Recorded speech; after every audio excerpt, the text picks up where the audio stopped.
Okay, Assalamualaikum and good morning to everyone.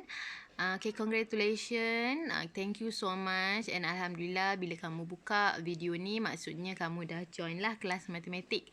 Alright, so today we will learn new topic, okay, which is coordinates, chapter 7. So what will you learn in this topic? Tak banyak pun, okay, so kita akan tengok distance in the Cartesian coordinate, midpoint and the Cartesian coordinate system. So coordinate ni ataupun koordinat ni kamu dah belajar dah dalam geografi. Okay, so now kita nak tengok dalam matematik lah. Okay, so macam ni kita nak kira jarak antara dua tempat.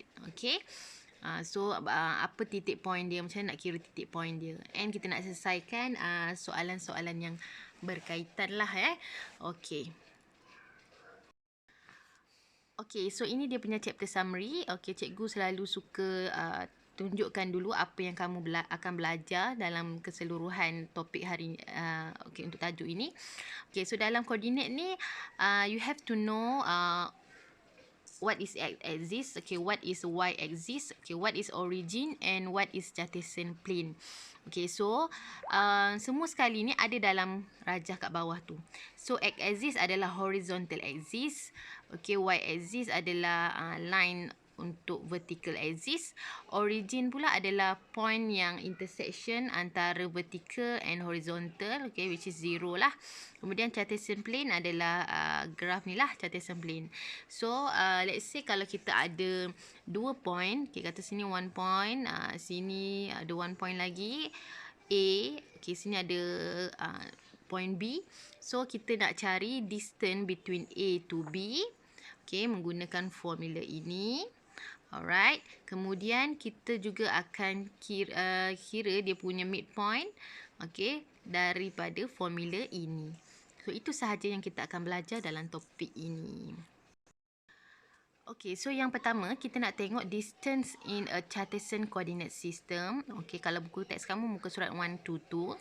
Alright, so bawah ni adalah activity, okay, untuk menerangkan ni lah kan tentang distance ni. Okay, cikgu nak terus kepada example 1. Okay, cuba tengok example 1. So example 1 ni kita nak cari distance between point A dengan point B.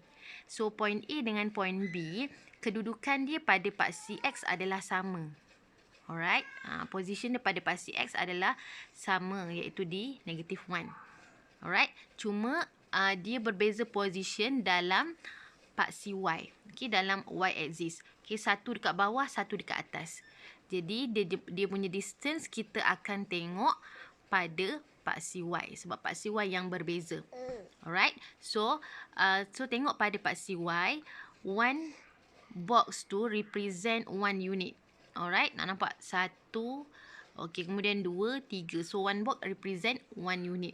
Jadi dia punya jarak from A to B, how many box from A to B? So A to B ada 1, 1, 2, 3, 4, 5, 6. So ada 6 box. So 6 times 1 unit. So awak akan dapat 6 unit.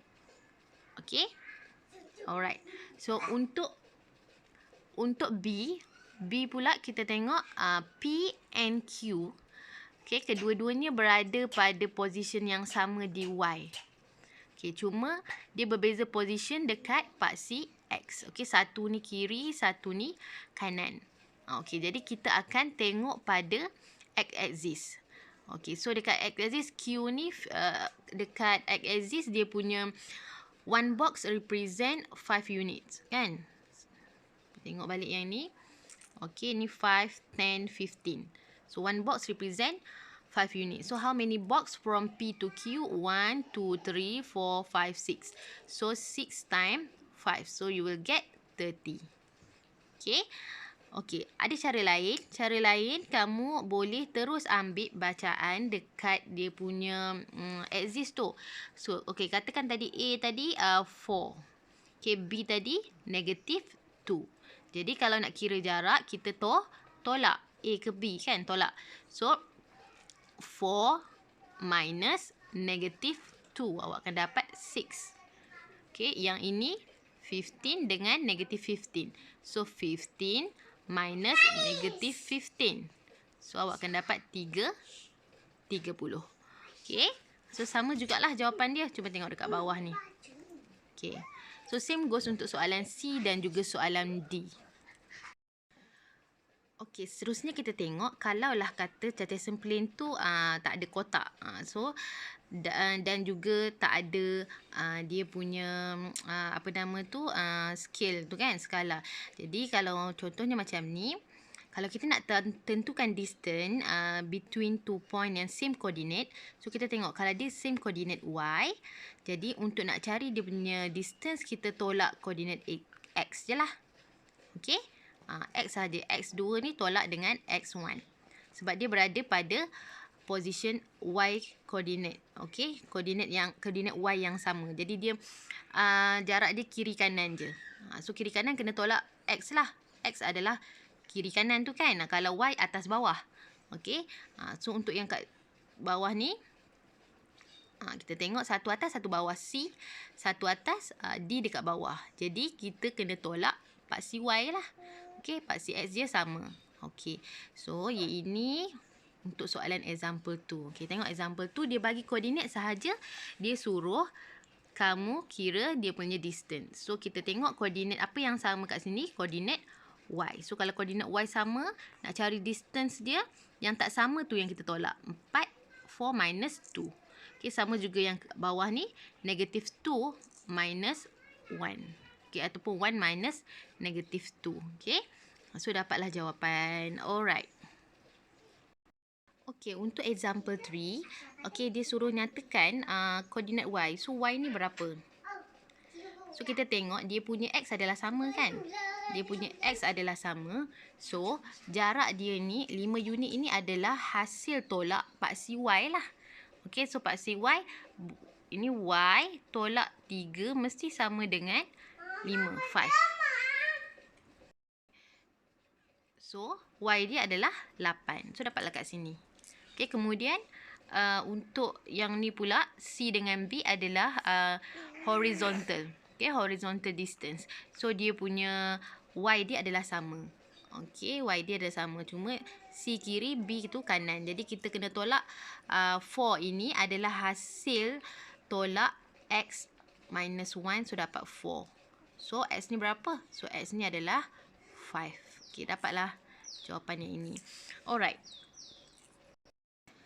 Okey, untuk menjawab soalan ini, cikgu nak kamu buat muka surat 90. Okey, number 2. A sampai D tu. Okey. Okey, untuk yang atas tu, number 1. Okey, ni awak rujuk ni ya, buku modul, page 90. Okey, 90. Okey, yang pertama dia minta distance of PQ, jarak PQ. So, tengok kat situ, P dia punya koordinat Y adalah 5. Okey, cikgu tak dapat nak tunjuk kat situ. Cuma dalam awak punya buku modul macam ni lah ya. P kat sini. So, here Q. So, sini R. Okey, so the first one dia minta distance of PQ. So, P 5. Okay, dalam dia punya Cartesian dekat 5.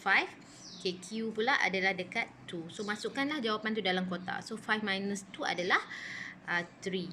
Okay, untuk jarak yang ini. Kemudian, horizontal distance pun sama. So, dia punya R tu adalah 5. Okay, dia punya Q adalah 1. Alright, so 5 minus 1 awak akan dapat 4. Okay. Alright, kemudian kita menggunakan using teorem Pythagoras. Okey, itu nanti cikgu akan ajar untuk next video. Alright, so yang ini itu sahaja.